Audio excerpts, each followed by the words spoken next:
Tu n'es pas le corps, tu n'es pas le mental, tu n'es pas tes émotions. Tu es l'âme qui observe, qui traverse, qui s'expanse à travers l'expérience humaine. Et vouloir soumettre une âme est une absurdité cosmique. Car le vrai sens de la spiritualité n'est pas de devenir sage, mais plutôt de se souvenir de qui tu es. Ainsi, l'on continuera à se sentir perdu car nous sommes des êtres spirituels vivants, faisant une expérience humaine. Ainsi, ni la religion, ni les relations, ni même notre travail ne peuvent et ne pourront jamais définir notre valeur existentielle. Arrivé un moment, nous tous, nous devons avoir le courage pour remettre en cause tout ce que nous avons eu à obtenir depuis notre enfance comme des pensées ou idées préconçues, des croyances ou vérités familiales et sociales, vérités ou sagesse religieuse dite universelle.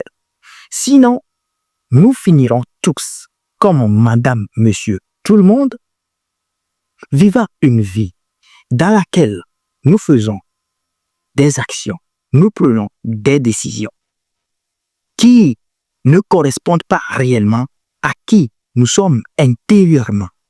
Alors, chers amis, bienvenue encore une fois dans un nouvel épisode dans laquelle je partagerai avec vous 4 étapes essentielles par lesquelles je suis passé pour me lancer dans la quête de la connaissance de mon être intérieur, de la connexion, ou plutôt de la reconnexion à mon être, à mon enfant, à ma divinité intérieure. Sur ce, let's go. Mais, bien avant de commencer, j'aimerais juste vous rappeler que si vous voulez lire la version écrite de cette vidéo et ceux qui vont suivre, le lien est en description. Elle est totalement gratuite et sans engagement. La toute première des étapes consiste tout simplement à couper le cordon familial. Nous tous, nous devons arrêter de dire que nous sommes capables, ou plutôt nous sommes prêts à nous sacrifier pour notre famille. Car nous ne mangeons pas sainement pour eux. Nous ne prenons pas soin de notre corps pour eux. Nous n'apprenons pas à gérer nos finances ni nos émotions pour eux. Nous ne fixons pas même nos objectifs en fonction d'eux.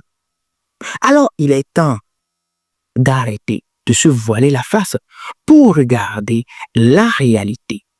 Car personnellement, ayant été élevé par une mère célibataire formidable que j'aime beaucoup, big up maman, dans une famille africaine, chrétienne et catholique, l'une des idées qui est plutôt la non-compréhension entre elle et moi, et surtout la société, et qui m'a beaucoup dérangé en grandissant, est cette idée selon laquelle l'humilité précède la gloire.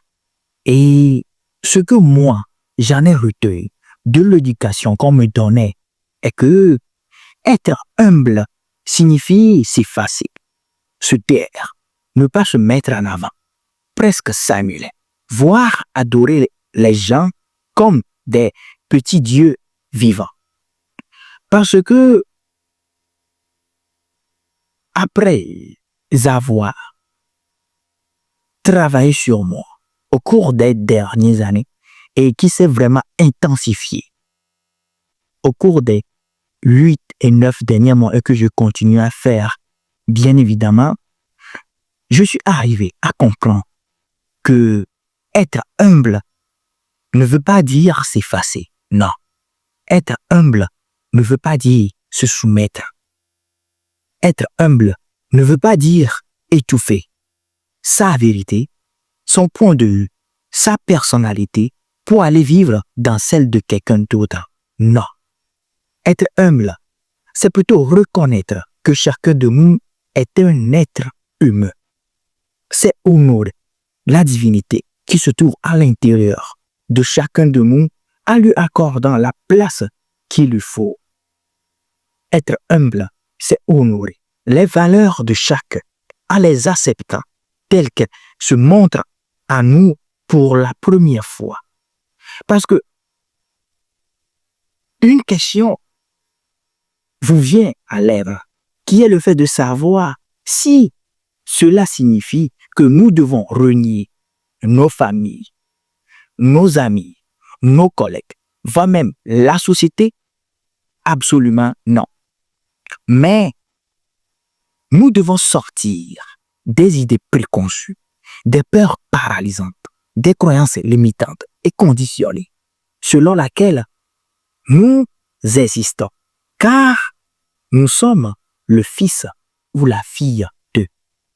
Nous sommes l'ami ou l'ami d'eux. Nous sommes le petit ou la petite amie d'eux. Nous sommes le mari ou la femme d'eux. Nous sommes le père ou la mère de quelqu'un sur cette terre. Ainsi, s'ils ont besoin de nous, nous sommes obligés de nous pointer.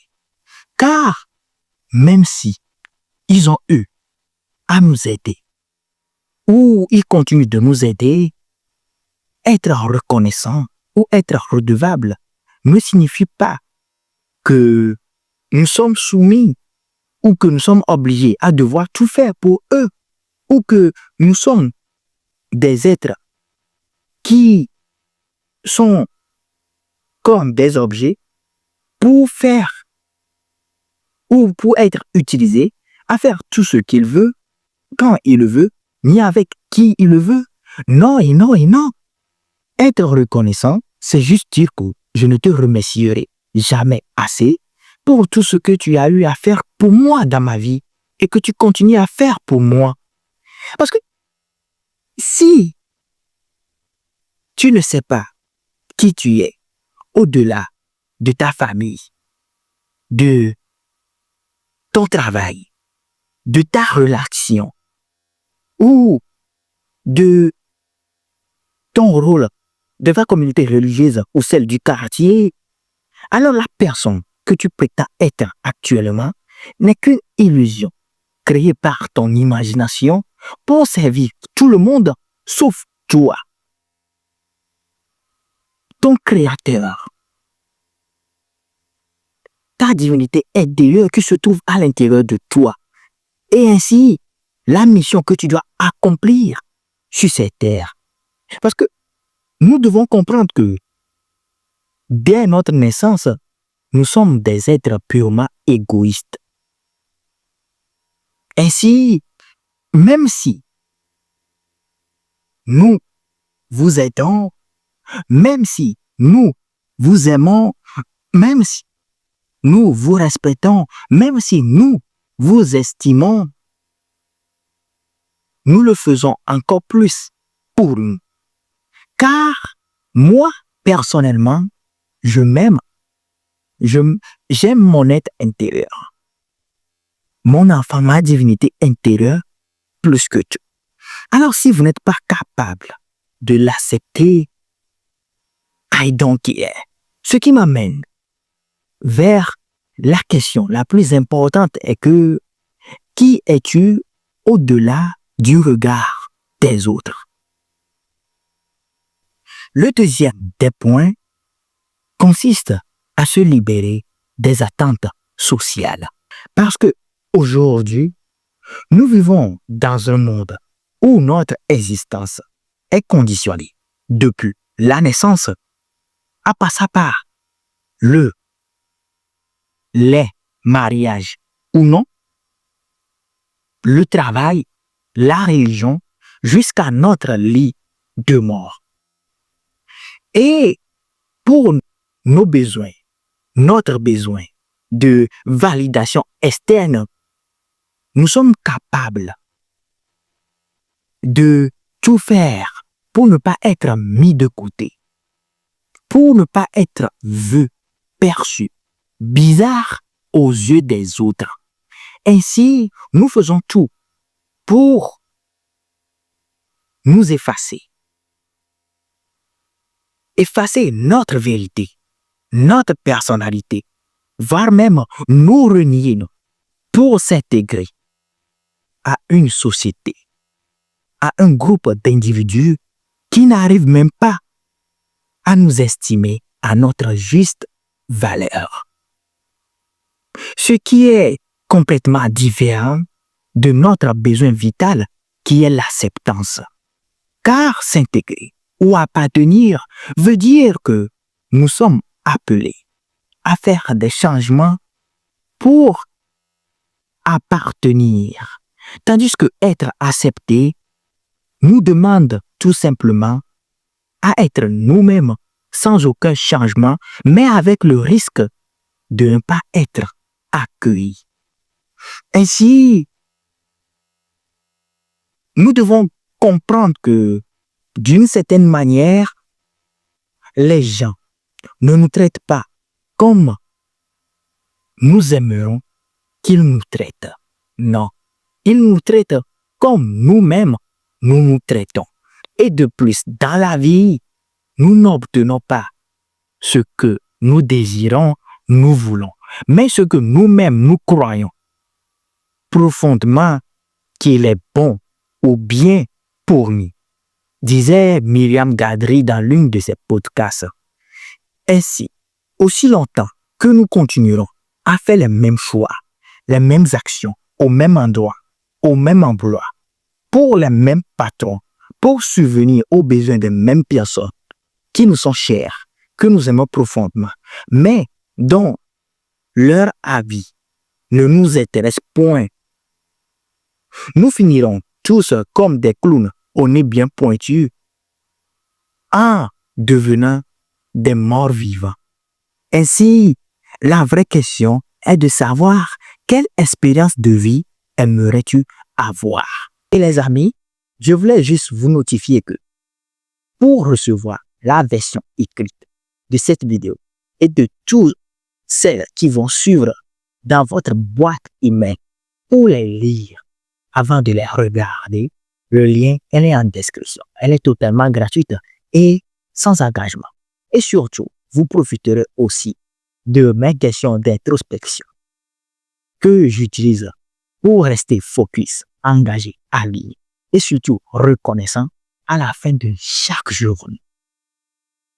Ainsi, retournons à notre épisode. Merci.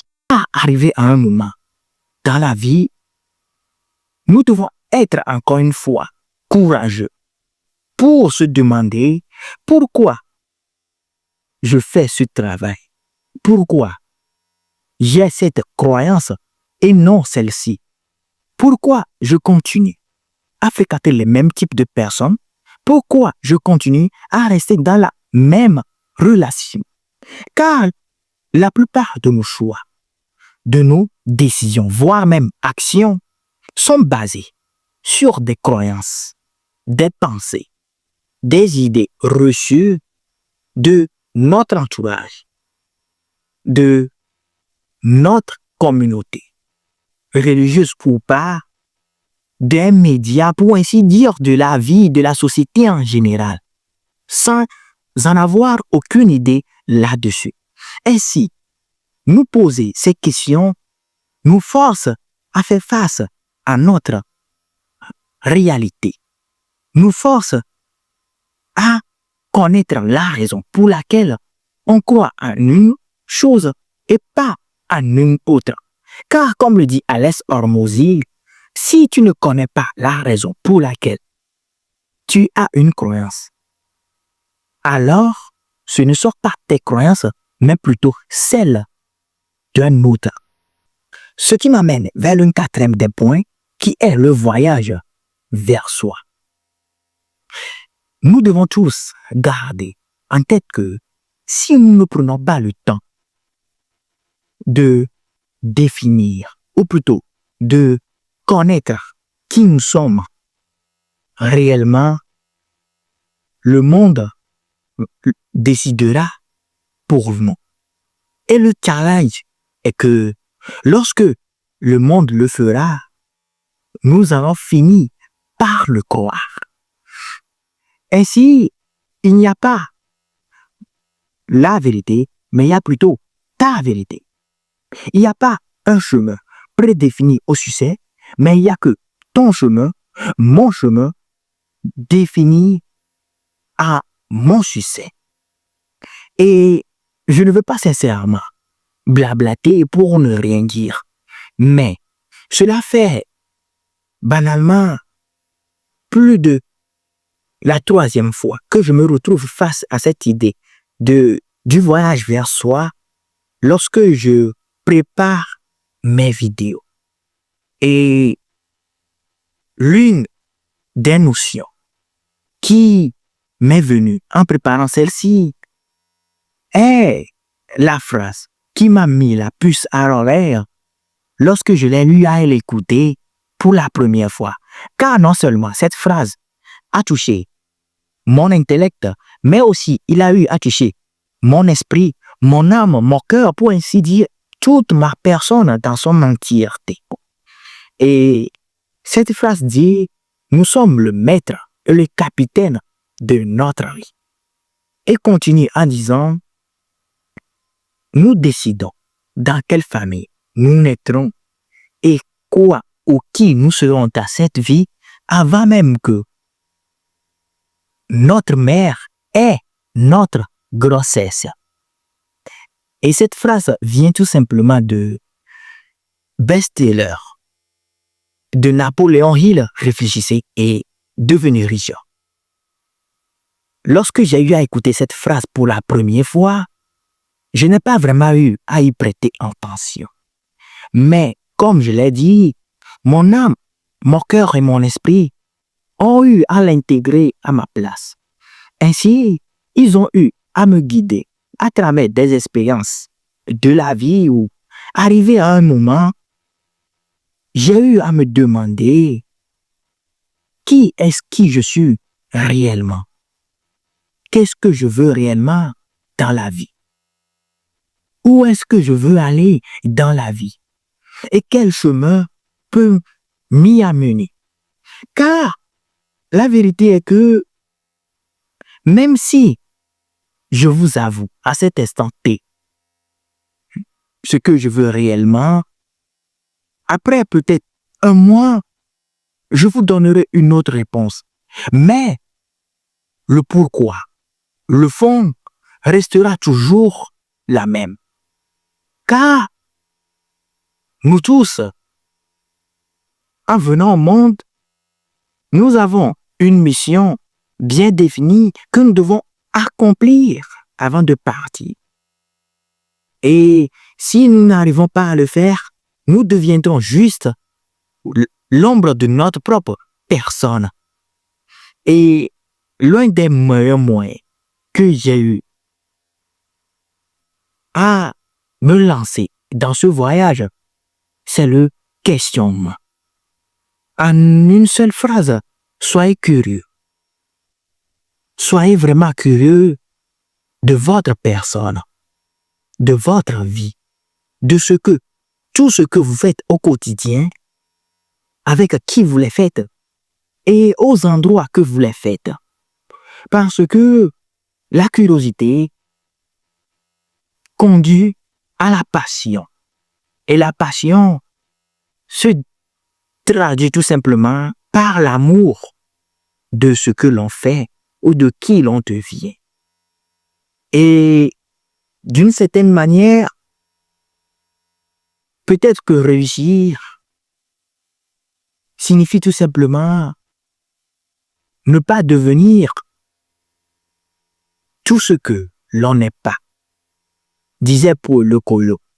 Et moi, je continue en disant que peut-être qu'en fin de compte, réussir signifie tout simplement laisser tomber tous nos besoins pour vraiment apprendre à vivre.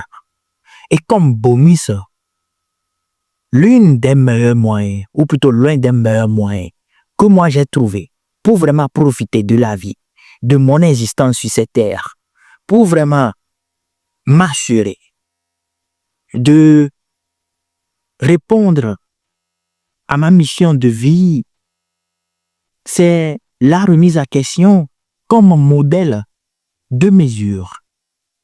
Car une fois que nous avons eu à nous questionner, à devenir curieux de notre personne, pour ainsi dire, à nous lancer dans ce long voyage de la connaissance de soi, de l'incarnation de sa divinité intérieure,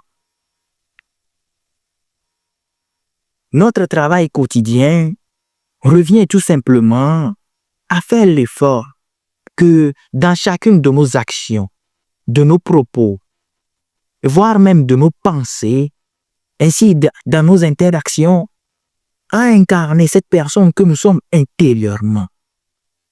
Et l'un des moyens, comme je le disais, que j'ai trouvé pour le faire, c'est la remise en question instantanée et quotidienne. Car vous ne devez pas, ou plutôt nous ne devons pas être étonnés de devenir quelqu'un ou de faire quelque chose qui ne correspond pas à qui nous sommes réellement. Car les gens nous révèlent juste nos insécurités vis-à-vis de nous-mêmes. Ainsi, selon la loi de la causalité, dans les mêmes conditions, les mêmes causes produisent les mêmes conséquences. Du coup, se servir de l'introspection instantanée au quotidien nous permet à ce que nous voyons où nous sommes par rapport à cet être intérieur, par rapport à cette mission dans la vie, après des interactions et à la fin de chaque journée. Car cela me permet, moi personnellement, d'être vraiment reconnaissant, de vraiment profiter de la vie et de rester aussi simultanément aligné avec mon être intérieur. Et l'une des meilleures choses que vous devez ou que nous devons garder en mémoire est que la connaissance ou la découverte de soi est un voyage et non une destination. Et au cours de ce voyage, il arrive que nous découvrons des choses vraiment merveilleuses sur notre propre personne ainsi que la vie. Mais parfois, non. Mais nous devons tous garder en tête que nous sommes des êtres imparfaitement parfaits pour nous-mêmes. Et pour vous assurer de recevoir les questions que moi j'utilise pour incarner, rester aligné, focus et reconnaissant pour chaque instant de mon existence au cours de cette expérience de vie. Le lien, elle est en description, elle est totalement gratuite. Bienvenue à la fin de notre épisode. Pour nos auditeurs de Spotify, Adobe Podcast ou même YouTube Podcast, merci de nous avoir écoutés et d'avoir partagé votre moment, votre temps avec moi. Cela m'a fait énormément plaisir. Si tel est le cas de votre côté, n'hésitez pas à me donner des étoiles, à me partager en commentaire vos pensées, de même que sur YouTube. N'hésitez pas à me donner un pouce bleu et pendant que vous êtes sur le chemin, votre chemin, sachez que moi, je crois à vous. Bye bye!